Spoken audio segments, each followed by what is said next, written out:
ননদ বৌদি রান্নাঘরে তোমাদের স্বাগত। আমি ননদ, আমার সাথে রয়েছে বৌদি। আজ আমরা আপনাদের জন্য নিয়ে এসেছি আবারও একটি নতুন মজার রেসিপি। বৌদি, আজ তুমি কি রান্না করবে?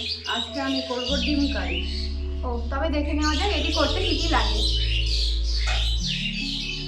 প্রথমে লাগছে ডিমগুলোকে আমি সেদ্ধ করে খোসা ছাড়িয়ে নিয়েছি। লাগছে পেঁয়াজ কুচি, ক্যাপসিকাম কুচি। ক্যাপসিকাম আমি পুরোটা দিইনি, অর্ধেক ক্যাপসিকাম দিয়েছি যেহেতু আমার ক্যাপসিকামটা বড় ছিল। লাগছে আদা, রসুন আর একটা টমেটো কুচি। মশলার মধ্যে লাগছে 5 ফোড়ন, লঙ্কার গুঁড়ো, জিরে গুঁড়ো, চিনি, হলুদ, লবণ, আর লাগছে গোটা শুকনো লঙ্কা, তেজপাতা আর গরম মশলা গুঁড়ো, আর লাগছে সর্ষের তেল। তাহলে রান্নাটা শুরু করে নেওয়া যাক। কড়াইটা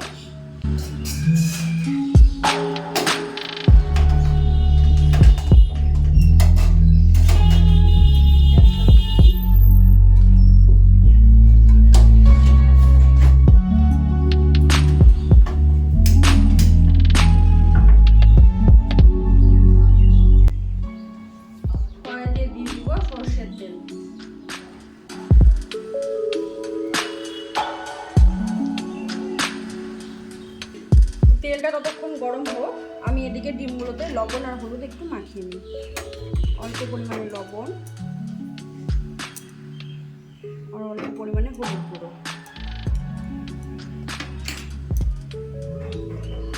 ভালো করে মাখিয়ে নিই। এদিকে তেল গরম হয়ে গেছে।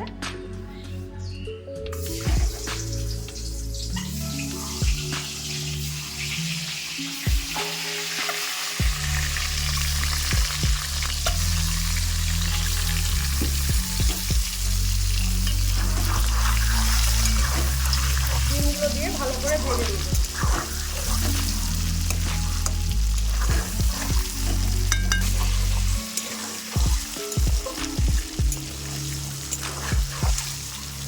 ডিমগুলো ভাজা হয়ে গেছে, আমরা এবার ডিমগুলো তুলে নেব।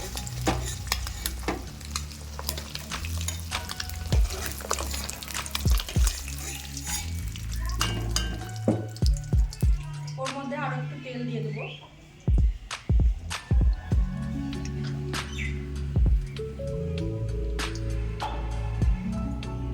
দিয়ে দেব তেজপাতা,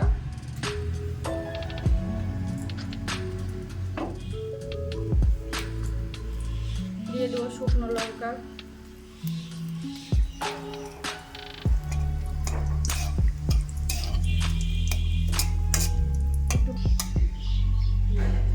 দিয়ে দেবো 5 ফোড়ন। এটা একটু লাল লাল হয়ে গেলে এর মধ্যে দিয়ে দেবো পেঁয়াজ কুচি। এটা হয়ে গেছে, এর মধ্যে দিয়ে দেবো পেঁয়াজ কুচি।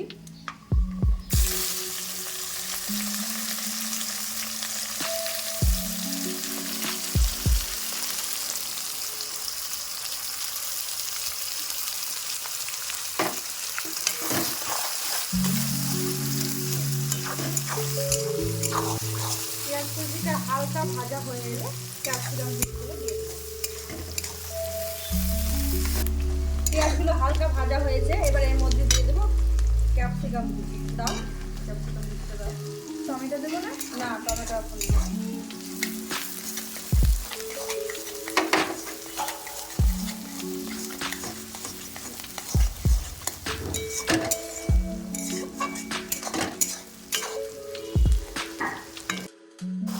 এবার এই পেঁয়াজগুলো ভাজা হয়ে গেছে অনেকটাই, এর মধ্যে দিয়ে দেবো হলুদ গুঁড়ো।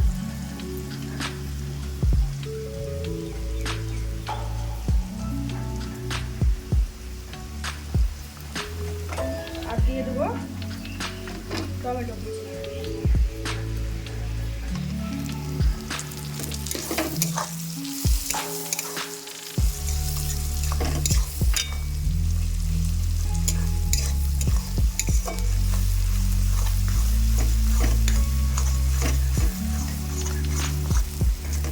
টমেটোটা একটু গলে আসার জন্য সামান্য পরিমাণে লবণ দেবো।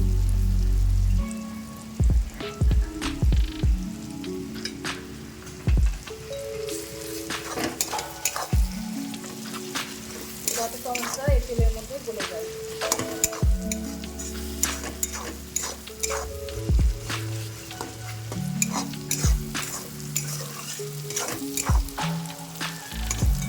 এটা অনেকটাই হয়ে এসছে। আদা আর রসুনটা আমি পেস্ট করে নেব।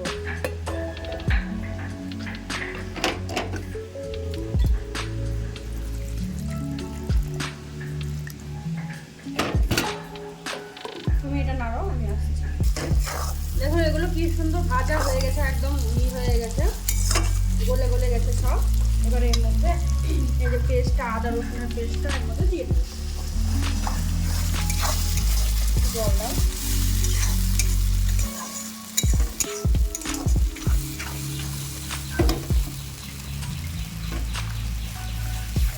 এবার এর মধ্যে দিব লঙ্কার গুঁড়ো, দাও লঙ্কার গুঁড়ো দাও,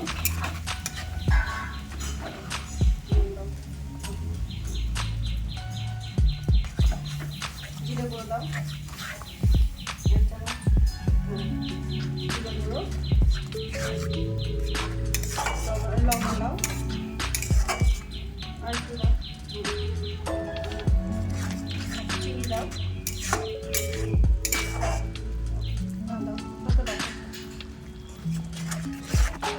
এটাকে এখন মশলাটাকে কষিয়ে নেবো ভালো করে।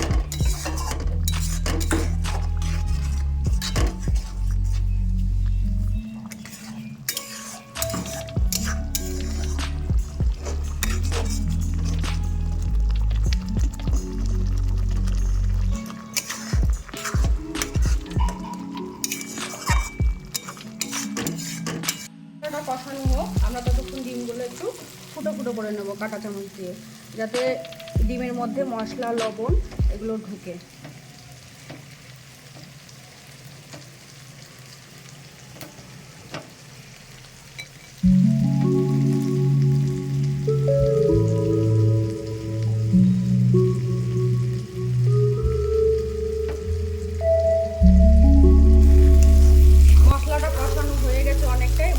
তেলটা বেরিয়ে এসছে, এবার এর মধ্যে ডিমগুলো দিয়ে দেবো।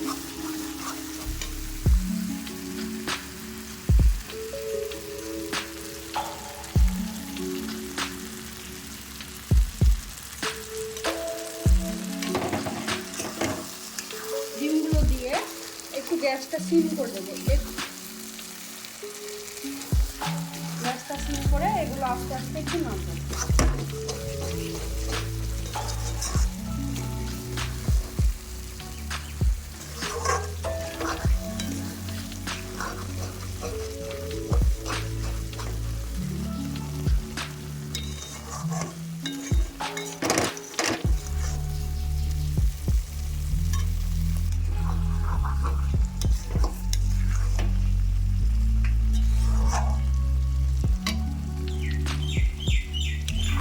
হয়ে গেছে, অল্প পরিমাণে অল্প একটু জল দেবো,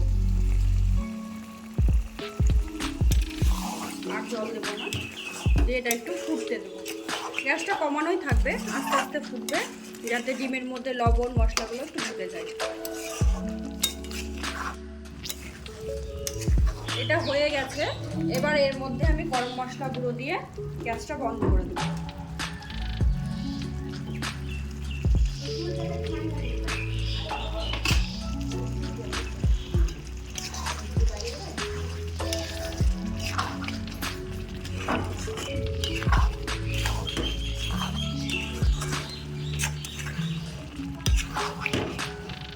এবার আমি গ্যাসটা বন্ধ করে দেবো।